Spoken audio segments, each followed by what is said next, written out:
So ganun ho mga kaibigan, isang magandang gabi po sa ating lahat na kung saan ay tayo po ngayon ay nandito ho.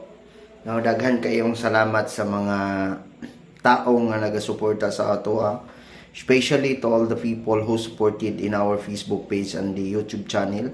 Thank you so much to all the people around the earth, no, especially from the different countries in United States of America, Russia, China, Malaysia, Hong Kong, Taiwan, Cambodia, Vietnam, Brazil, Belgium, India, South Africa, Pakistan, Israel, and many others. No, thank you so much sa ating lahat.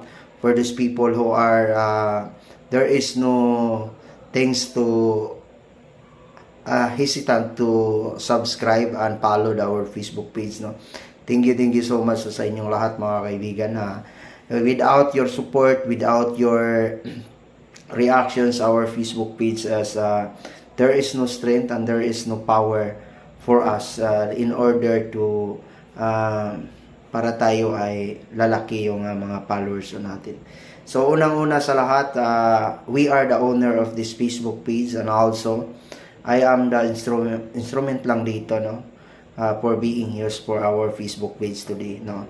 Daghan kayong salamat sa inyong tanan, especially sa mga taong walang kakupas-kupas na nagsiservisyo para sa bayan. And also to all the OFWs around the earth, around the entire world, no. Thank you so much for your good heart for our country, and also you are the hero, no, especially here in our country. You are having a biggest contributions to our economy, no. Thank you so much po sa inyong lahat. And also those people na mga businessman, mga businesswoman, no, around the earth, no. Thank you so much for progressing us in our economy, not only here in our country, but it is the whole totality of life here on earth, mga kaibigan, to understand what is the purpose of our life.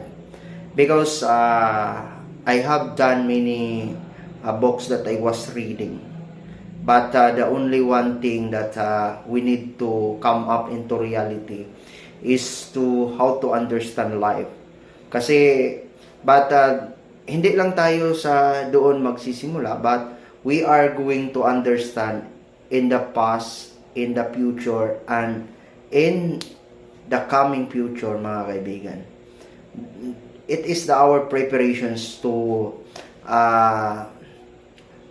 laderize ourselves, na kailangan tayo tumindig kung ano po yung mga sinasabi natin, at huwag tayong magpapaapi ng mga taong or to be abused by those people who are powerful in the government, or either the people in the top high-ranking officials around the earth na to abuse our rights, especially that was mandated by the Philippine Constitution, in which just to provide enough, no, to against with that, and to rebut for those people like that doing in ourselves. Especially, minamahal ho natin yung sarili natin, minamahal po natin yung bawat isang buhay ho natin, at huwag tayong magpapaabuso ng mga taong ganon, that they want to abuse our lives, especially the process of our survival here on earth, mga kaibigan. It's better that persons who abuse that kinds of rights for individuals, it should be done to the case, no. Kailangan, kung gusto niya ganyan ang gagawin niya, just to file a formal complaint, or the case is filed against us, no.